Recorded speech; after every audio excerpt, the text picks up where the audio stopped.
Bonjour Nathalie, bonjour Mathieu, bonjour à tous. Bonjour. Vous venez nous parler du nouveau roman de Tito Topin, un grand coup de cœur. Ça s'appelle Des rats et des hommes et c'est paru chez l'excellente maison d'édition Noire, Rivage. Yes, on fait pas mieux. Hein. Des rats et des hommes, vous voyez tout de suite le clin d'œil trash à des souris et des hommes. Trash, c'est vrai, c'est trash. Ah oui, quand même, c'est le côté un peu sombre. Non, pas trash. Non, on va pas dire ça. Ouais. Je vous donne le compte. D'abord, Tito Topin, tout le monde sait qui c'est le papa de Navarro, qui est le créateur de Navarro.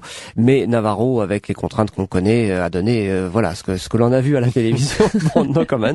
Et ce qu'il écrit. Passons. Expliquez-vous. Non, je dis rien dit de plus. Mais par contre, ce qu'il écrit, alors là, c'est vraiment fabuleux. Il a quand même écrit une centaine de scénarios. Il a participé à des films avec Jean-Yann, etc. Il y a ce côté un peu iconoclaste et délirant dans ses bouquins. Le contexte d'abord, vous imaginez Paris, alors on est entre uchronie et anticipation, c'est assez curieux ce roman-là.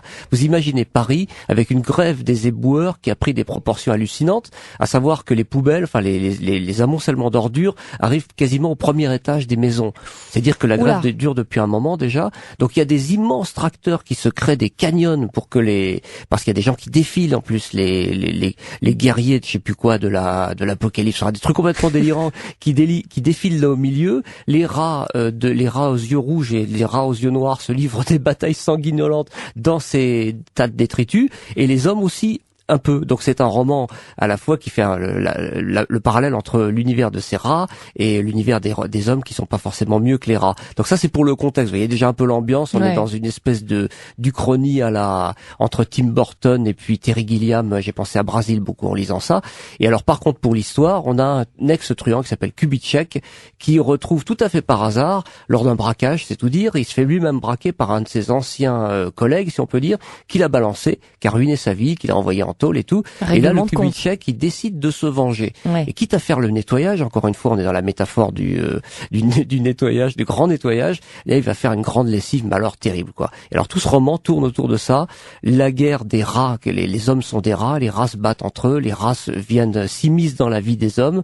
Et c'est absolument fabuleux. L'écriture, encore un mot pour l'écriture, parce que ça, c'est fabuleux aussi. C'est la méthode d'écriture de Tito Topin. C'est pas un stylo qu'il utilise, ce gars-là, c'est une caméra. Tout est dans la force d'évocation du détail, le moindre truc, le moindre détail. Vous voyez, vous êtes là, c'est écrit au temps présent. Donc en plus, on est dans l'immédiateté de l'action, et donc ça donne une espèce d'énergie et d'immédiateté de ce qu'on voit. C'est absolument fabuleux. Donc autant sur le fond que sur la forme, ça faut pas rater. Bon, moi je m'étais à peine remis de Gattaca dont on a parlé de vous nous avez parlé la semaine dernière. Et c'est parti.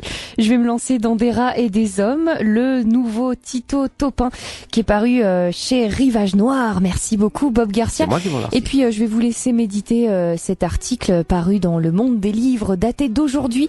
Dossier spécial sur ces crimes qui nous font jouir. Ça vous intéresse Bob Garcia? Pourquoi on ressent du plaisir lorsqu'on lit des récits de violence? C'est un article du Monde donc daté d'aujourd'hui qui est signé Marcella Yacoub.